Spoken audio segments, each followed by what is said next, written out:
Kalian pasti tahu Statue of Liberty, sebuah patung yang seperti perempuan memegang obor dan membawa buku dan adanya di Amerika. Patung tersebut menggambarkan kebebasan dan demokrasi dan sebenarnya adalah bentuk hadiah dari Perancis untuk Amerika. Tapi baru-baru ini, salah satu politisi Perancis menuntut Amerika untuk ngembaliin patung tersebut. Rendez-nous la statue de la liberté. Hah? Kok bisa begitu? Ini kok dunia makin gimana gitu sama Trump? Apa yang terjadi sih? Kok kayaknya chaos banget. Ini tuh kiri kanan kita tuh ada apa sih sebenarnya? Kok bisa serusuh ini? Kok bisa seribet ini? Kok bisa kita berada di tahun dimana tuh kayak mengerikan gitu loh?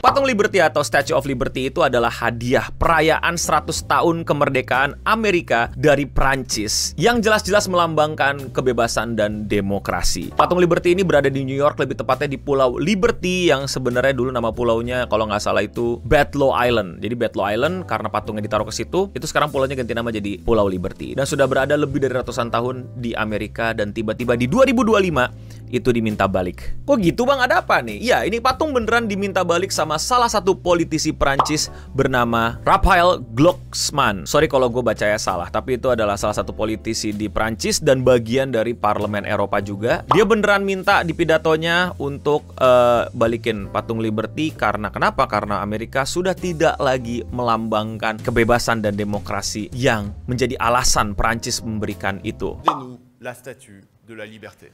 Give us back the Statue of Liberty. On vous en a fait cadeau. We gave it to you as a gift, but apparently you despise it.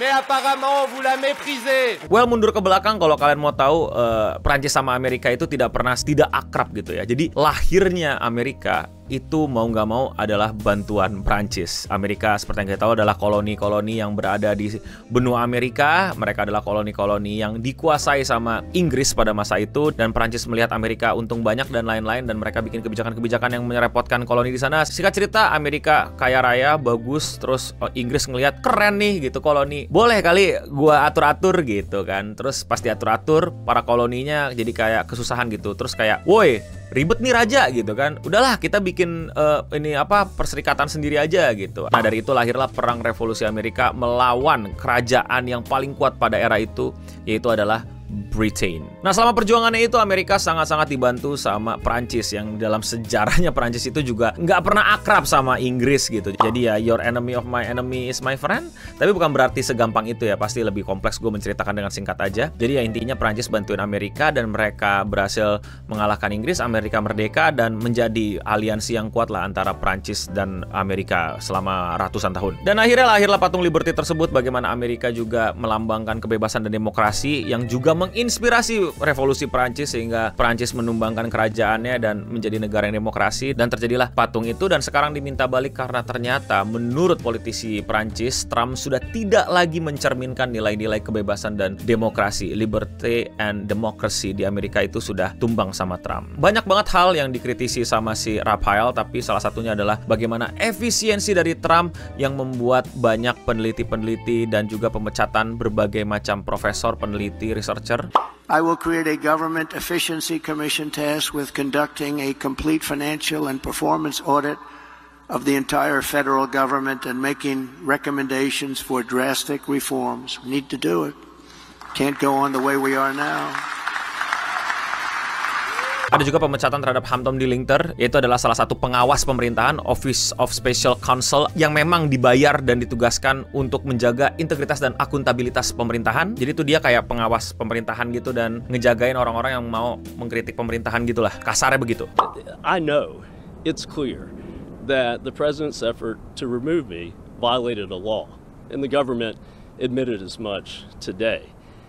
I believe that the law, and it should go without saying. Jadi ya pengawas-pengawas itu kan dipecatin, berarti kan transparansi dan akuntabilitas pemerintahan nih siapa yang jagain gitu. Semakin sedikit orang yang punya power untuk menjaga dan mengawasi pemerintahan di US atas dasar efisiensi dari Trump. Dan juga yang paling di-highlight salah satunya adalah bagaimana keputusan Trump yang pelan-pelan mundur dari dukungannya terhadap Ukraina dan sepertinya lebih berpihak pada Rusia. You haven't In been this allowed. cabinet, You and haven't not been only allowed. in this We cabinet. gave you through I this said stupid thank you. president $350 billion. You voted we gave for you your military president. equipment, You and you voted men for are your brave, but they had to use our military. Yes. What about if you didn't You have our invited military me- equipment, you invited if me you to didn't speak. have our military equipment, this war would have been over in 2 weeks. In 3 days, I heard it from Putin. In 3 days. Yang dimana Prancis itu udah all in untuk bantuin Ukraina, diajakin sama Amerika dan tiba-tiba Amerika mundur. Rafael menuduh bahwa pemerintahan Amerika sudah tidak lagi mencerminkan nilai-nilai demokrasi dan kebebasan dari bagaimana pemimpin mereka sekarang membuat keputusan-keputusan. Dan protesnya dia disimbolkan dengan menuntut dikembalikannya patung Liberty tersebut karena sudah tidak lagi cocok ditaruh di Amerika. Jadi ini bukan tuntutan yang benar-benar ngotot dibalikin, tapi lebih kepada bentuk kiasan atau bentuk protes yang ngejelasin bahwa bagaimana kacaunya, bagaimana hancurnya, bagaimana sudah tidak lagi bebasnya demokrasinya Amerika semenjak dipegang Trump untuk kedua kalinya. Jadi ini bukan literally dia beneran minta kalau nggak dibalikin perang gitu ya, tapi bentuk kiasan aja gitu. Dan mungkin terjadi, we don't know, tapi harusnya kalian bisa sedikit paham lah bahwa poinnya bukan mesti dibalikin, tapi lebih kepada kembalikan nilai-nilai demokrasi dan kebebasannya, woi. Tapi melalui juru bicaranya, Amerika merespon pernyataan politisi Prancis dengan bilang, Is President Trump going to send the Statue of Liberty back to France? Absolutely not. And my advice to that unnamed low-level French politician would be to remind them that it's only because of the United States of America that the French are not speaking German right now. So they should be very grateful to our great country. Yang kalau direkap kasarnya bilang, ya harusnya lo terima kasih lo pas perang dunia dibantuin, kalau enggak kewalahan lo, nungging lo, segala macam.